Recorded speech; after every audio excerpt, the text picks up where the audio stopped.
तत्सत। हरि ओम तत्सत। ओम श्री सतगुरुदेवाय नमः। ओम श्री सतगुरु चरण कमलोभ्यो नमः। श्री सीतारामचंद्राय नमः। श्री सीतारामचंद्राय नमः।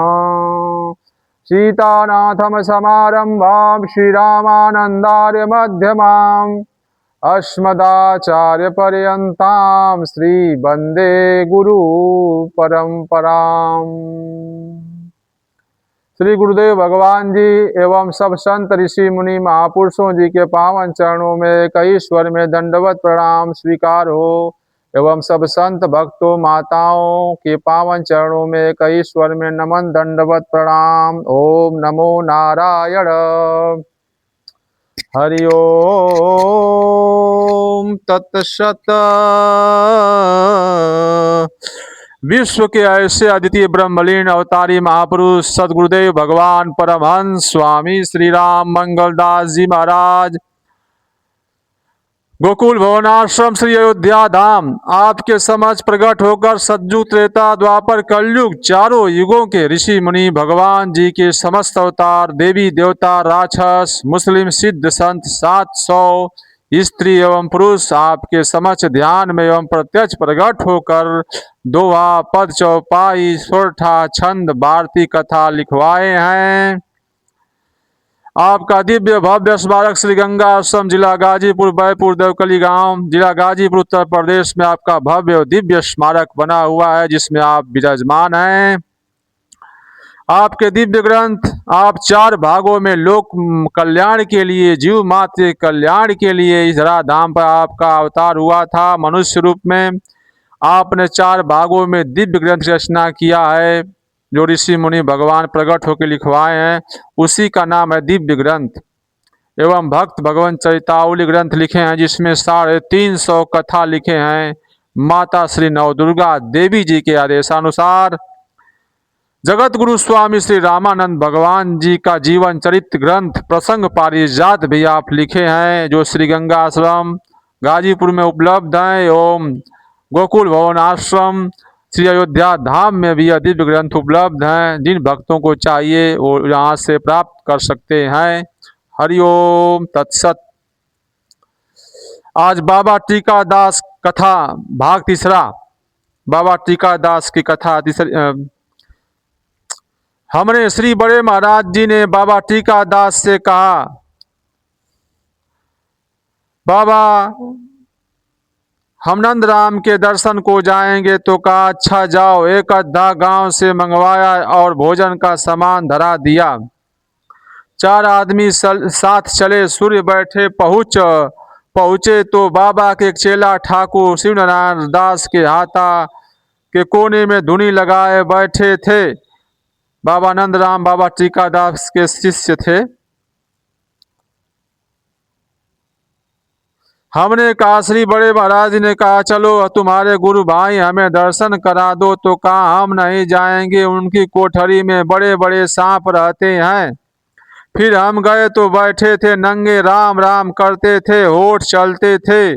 उठकर हाथ पकड़कर बैठाया, 2 घंटे बातचीत हुई। खूब जाड़ा था, सर्प निकलते थे और खूब बनाते थे। जब सुन न पाते थे तो मोर पंखा की झाड़ू हिला देते थे तो सब बिलों में घुस जाते थे। हमने कहा कि जहाँ सांप बहुत होते हैं वहाँ धन होता है तो कहा यहाँ 1 डेग असरफी है। हमने कहा कि हम होते तो खुद कर गरीबों को बांट देते। श्री बड़े महाराज जी ने कहा गांव गरीब है तो कहा हमसे धन से कोई सरोकार नहीं है। हमने कहा श्री बड़े महाराज जी ने कहा अब हम भोजन बनाने जाते हैं, जो भक्त आए हैं उन्हें पवाना है खिलाना है तो एक कपड़ा कमर में लपेट कर आए। जब तक हम भोजन बनाया सबको पवाया खड़े रहे। हमने कहा आप आसन पर जाएं, तब कहा जब आप शयन करोगे तब जाएंगे। हमने कहा श्री बड़े महाराज ने कहा अभी भक्त बर्तन मलेंगे देर होगी। तो कहा, देर की कोई बात नहीं, आप क्या रोज रोज आते हैं? भगवान की और बाबा की कृपा से हमें भी दर्शन मिले। जब सब काम से छुट्टी हो गई, सब शयन हो गए, तब कोठरी में गए। सुबह डोल डाल गए। हरिओम तत्सत। हरिओम तत्सत। कोठरी के बाहर चौखट के नीचे एक बिल था, उसमें एक काला सांप घुस रहा था। शीतल दास ने देखा तो कुदाली से उलटकर उसे मार दिया। वही अंदर गढ़ा था, उसमें 18 सांप बैठे थे। उसने सबको कुदाली से कूट दिया। जब डोलडा से लौटे तो देखा, डोलडान यानी शौच क्रिया, उसको संत महापुरुष डोलडाल कहते हैं। लौटे तो देखा तो कहा, तुम हमारे गुरु भाई न होते तो अभी खेत देते, खदेड़ बलपूर्वक भगा देते। 18 सांप मार दिए। जब एक मारा तो वहां खोदने की क्या जरूरत थी? सब अपनी मौज में बैठे थे। वह रात में बाहर आकर अपना अपना आहार तलाश करके खाकर अपनी जगह में आ जाते हैं। हमारी कोठरी में बहुत हैं, कभी किसी को काटते नहीं, बाबा नंदराम जी ने कहा।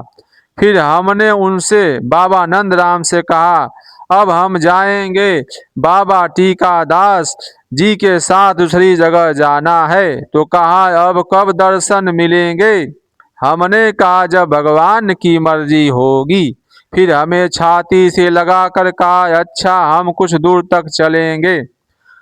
हम सब अद्धा पर बैठे व कमर में कपड़ा लपेटे एक मील तक आए। हाथ जोड़े राम राम करते हुए आए। तब हम उतरकर जबरदस्ती उनको लौटाया। ऐसी दीनता उनमें थी, ऐसी लाखों में से किसी एक भक्त की होगी।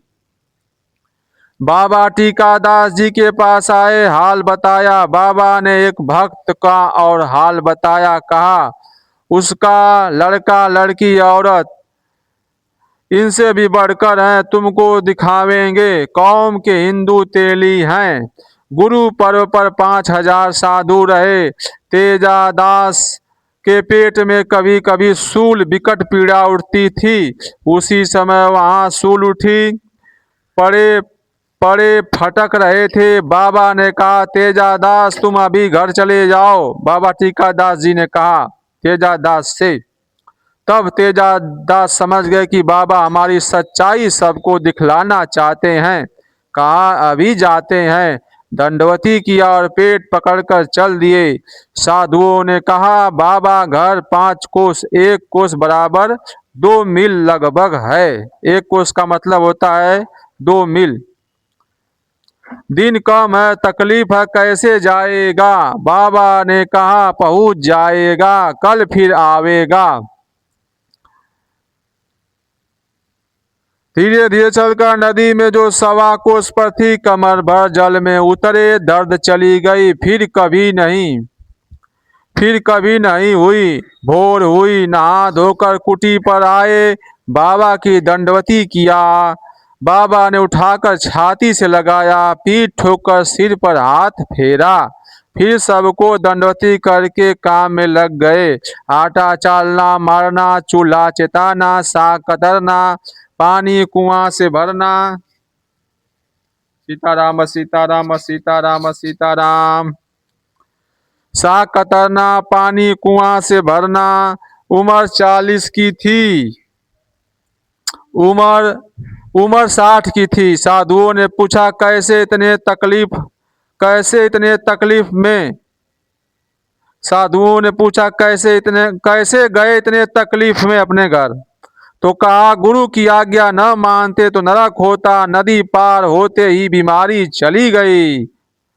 एक हसनापुर के साधु आत्म प्रकाश कई लाख के धनी थे। हमारे यहाँ से श्री बड़े महाराज जी के जन्मभूमि से 3 कोस पर कुटी है।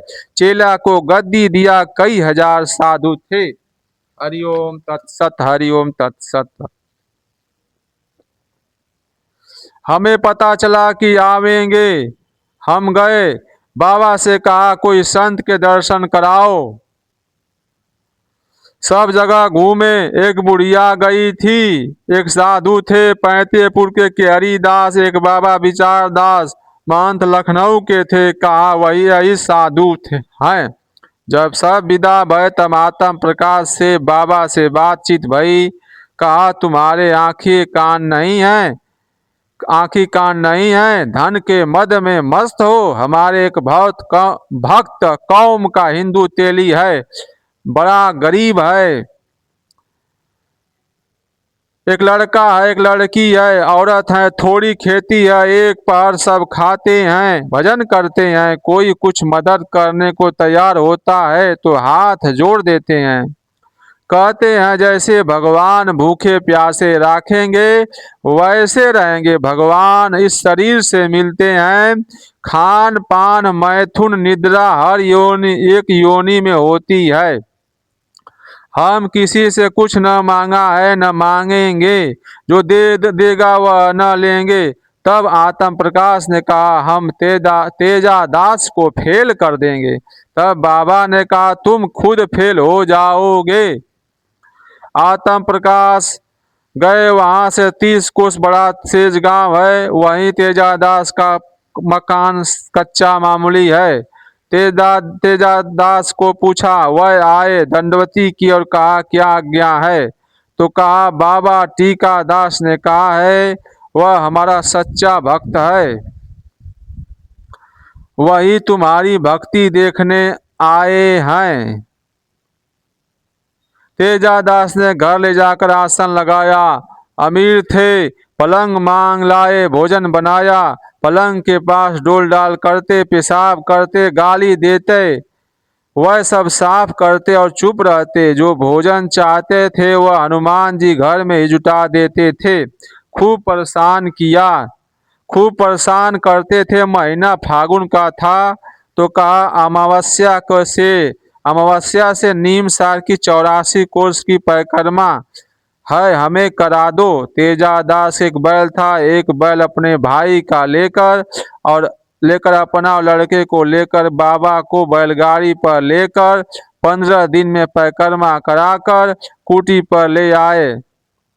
हरिओम तत्सत। परिक्रमा में भी गाली देते रहे, रास्ते में गाली देते रहे। जब कुटी पर आए तो बुद्धि पलट गई। कुछ दिन बाद बाबा के यहाँ गए, दंडवती किया और कहा हम तो हार गए। हरिओम तत्सत। हार गए, बाबा तेजादास से हार गए। बाबा के जो भक्त थे बाबा टीका दास जी के। सदगुरु श्री बड़े महाराज जी की भविष्यवाणी है, आगे समय बहुत खराब आ रहा है, प्रजा बहुत मरेगी, मीलों दूर चिराग दिखाई देगा। जमीन खेती की बहुत होगी किंतु खेती करने वाले बहुत कम होंगे। आबादी का 2/3 भाग नष्ट हो जाएगा। 1000 वर्ष के लिए सतयुग की अंतरदशा प्रारंभ होगी। हिंदुस्तान अखंड हो जाएगा, सारे विश्व में इसका धर्म ध्वजा फहराएगा। हरिओम तत्सत, हरिओम तत्सत, हरिओम तत्सत। श्री गुरुदेव भगवान जी, श्री सीता रामचंद्र भगवान जी, जो भी मन क्रम वाणी से कहने सुनने में त्रुटि हो गई हो, गलती हो गई हो, उसे आप अज्ञानी बालक समझकर क्षमा करने की कृपा करिएगा। हरिओम तत्सत, हरिओम तत्सत। श्री सीता रामचंद्राय नमः।